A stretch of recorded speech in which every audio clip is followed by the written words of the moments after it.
Wow, dami oh. Kita nyo naman ang mga asin puting-puti oh. Mga ginagamit natin. May pingga. Ito yung pingga.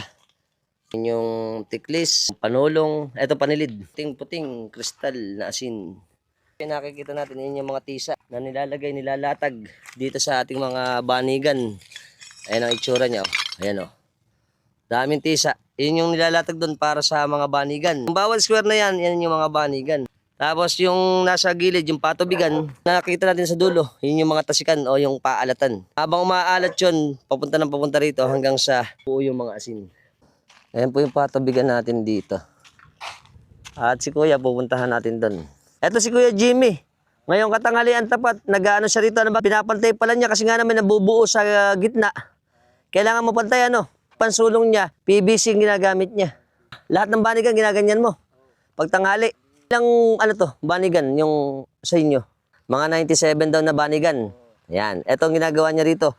Dahil nabubuo na ano, kailangan magpantay nga naman para mamaya. Anong oras ba natin kakayurin?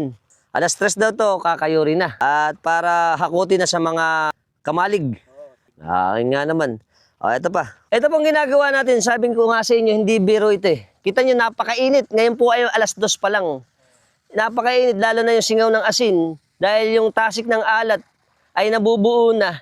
At yung tirik ng araw, ganito po kahirap ang mag-asin. Dahil nga naman, tanghali hanggang hapon, ito maghahakot pa mamaya, ano, pagkakayod.